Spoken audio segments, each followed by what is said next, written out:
ಸ್ಪಷ್ಟವಾಗಿ ಹೇಳ್ತೀನಿ, ಆ ವ್ಯಕ್ತಿ ಮಂಡ್ಯದಲ್ಲಿ ಬಾಯಿ ತಪ್ಪು ಕೂಗಿದ್ದು ಅನ್ನೋಂಥ ಅಂಶವನ್ನು ಈಗಾಗಲೇ ಅಲ್ಲೇ ಹೇಗಾಗಿದೆ. ಅವ್ರ ಮೇಲೆ ಇವತ್ತಿನ ತನಕನೂ ಕೂಡ ಏನು ಸಮಸ್ಯೆ ಇರಲಿಲ್ಲ.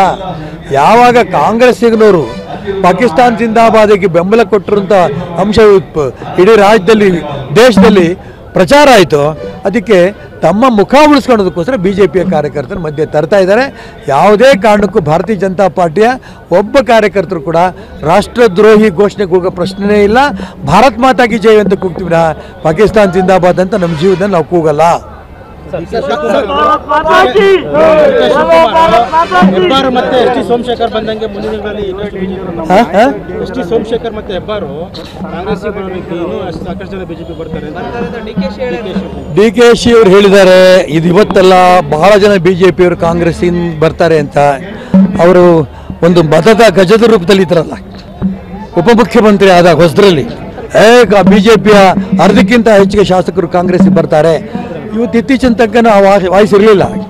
ಈಗ ಮಾನ್ಯ ಹೆಬ್ಬಾರಾಗಲಿ ಎಸ್ ಟಿ ಸೋಮಶೇಖರ್ ಆಗಲಿ ರಾಜ್ಯಸಭೆ ಚುನಾವಣಾ ಸಂದರ್ಭದಲ್ಲಿ ಪಕ್ಷದ ಅಭ್ಯರ್ಥಿಯ ವಿರುದ್ಧವಾಗಿ ಏನು ಮತದಾನ ಮಾಡಿದ್ರು, ಒಬ್ಬರು ಆಬ್ಸೆಂಟ್ ಆದರು. ಅದಾದ ನಂತರ ಈಗ ಬಾಯಿ ಬಿಡೋಕ್ಕೆ ಶುರು ಮಾಡಿದ್ದಾರೆ. ಇಲ್ಲಿ ಒಬ್ಬನೂ ಕೂಡ BJPಯ ಯಾವ ಶಾಸಕನು ಕೂಡ ಕಾಂಗ್ರೆಸ್ಗೆ ಹೋಗಲ್ಲ. ಮುಳುಗೋಗ್ತಿರೋಂಥ ಹಡಗಿಗೆ ಯಾರು ಹೋಗ್ತಾರೆ? ಕಾಂಗ್ರೆಸ್ ದೇಶದಲ್ಲಿ ಮುಳುಗೋಗ್ತಿರೋಂಥ ಹಡಗು. ಆ ಹಡಗಲ್ಲಿ ಹೋಗಿ ಸೇರ್ಕೊಂಡು ಮತ್ತೆ ಮುಳುಗೋಕ್ಕೆ ಹೋಗ್ತಾರ? ಈ ದೇಶದ ಆಶಾ ಕಿರಣ ನರೇಂದ್ರ ಮೋದಿ ಅವ್ರ ಜೊತೆಗೆ ಹೋದರೆ ಎಲ್ಲ ರಾಜಕಾರಣಿಗಳಿಗೂ ಅನುಕೂಲ ಆಗುತ್ತೆ, ರಾಜ್ಯಕ್ಕೂ ದೇಶಕ್ಕೂ ಅನುಕೂಲ ಆಗುತ್ತೆ, ಅವ್ರ ಕ್ಷೇತ್ರಕ್ಕೂ ಅನುಕೂಲ ಆಗುತ್ತೆ ಅಂತ ಯಾರೂ BJP ಬಿಟ್ಟು ಹೋಗಲ್ಲ. ಕಾಂಗ್ರೆಸ್ನವ್ರು ಯಾರು ಬರಬೇಕು ಅಂತ ಯೋಚನೆ ಮಾಡ್ತಾರೋ ಅವ್ರನ್ನ ಉಳಿಸ್ಕೊಳ್ಳೋಂಥ ಪ್ರಯತ್ನ DK ಶಿವಕುಮಾರ್ ಮಾಡಲಿ. ಸರ್, ಕಾಂಗ್ರೆಸ್ನಲ್ಲಿ ಟಿಕೆಟ್ ಬೇಕು ಅಂದರೆ 100 ಕೋಟಿ ರೂಪಾಯಿ ಕೊಡಬೇಕು ಅಂತೇಳಿ ಅದೇ ಕಾಂಗ್ರೆಸ್ನ ಪ್ರಧಾನ ಕಾರ್ಯದರ್ಶಿ ಹೇಳಿರುವಂಥದ್ದು ರವೀಂದ್ರ ಅಂತ ಹೇಳಿ. ಮಂಡ್ಯದ BJPಯ ಬಗ್ಗೆ ಆರೋಪ ಮಾಡ್ತಾ ಇದ್ದಂಥ ಕಾಂಗ್ರೆಸ್ಸಿಗರು ಈಗ ಕಾಂಗ್ರೆಸ್ನಲ್ಲೇ ಒಂದೊಂದು MP ಚುನಾವಣೆ ಟಿಕೆಟ್ಗೆ 100 ಕೋಟಿ ಕೊಡಬೇಕು ಅನ್ನೋಂಥ ಮಾತನ್ನು ಕಾಂಗ್ರೆಸ್ಸಿನ ಪ್ರಧಾನ ಕಾರ್ಯದರ್ಶಿ ರವೀಂದ್ರರವರು ಆ ಕಾಂಗ್ರೆಸ್ ಪಕ್ಷಕ್ಕೆ ನೇರವಾಗಿ ಆಪಾದನೆ ಮಾಡಿದ್ದಾರೆ.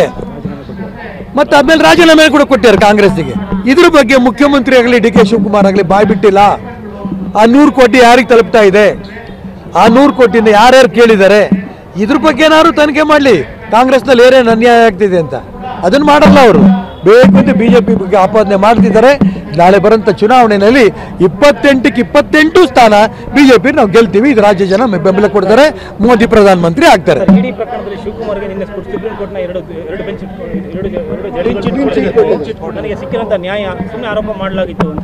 ಸುಪ್ರೀಂ ಕೋರ್ಟಿನ ತೀರ್ಪಿನ ಬಗ್ಗೆ DK ಶಿವಕುಮಾರ್ ಅವ್ರ ಬಗ್ಗೆ ಕೊಟ್ಟಂಥ ತೀರ್ಪಿನ ಬಗ್ಗೆ ನಾನು ಯಾವ ಕಾರಣಕ್ಕೂ ಪ್ರಶ್ನೆ ಮಾಡಲ್ಲ. ಅವ್ರು ಯಾವುದೋ ಕಾರಣಕ್ಕೆ ಅವ್ರಿಗೆ ಕ್ಲೀನ್ ಚಿಟ್ ಸಿಕ್ಕಿರ್ಬೋದು, ನಾನು ಅದನ್ನು ಸ್ವಾಗತ ಮಾಡ್ತೇನೆ. ಅವ್ರು ಸಿಕ್ಕಿದ ನ್ಯಾಯನೂ ಕೂಡ ಹೌದು. ಕೋರ್ಟಿನ ತೀರ್ಮಾನಕ್ಕೆ ನಾವು ಕೂಡ ಬೆಲೆ ಕೊಡ್ತೇವೆ. QR ಕೋಡ್ ಅನ್ನು ಸ್ಕ್ಯಾನ್ ಮಾಡಿ, ನಮ್ಮ ಚಾನೆಲ್ ಅನ್ನು ಫಾಲೋ ಮಾಡಿ, ನೋಟಿಫಿಕೇಶನ್ ಆನ್ ಮಾಡಿ.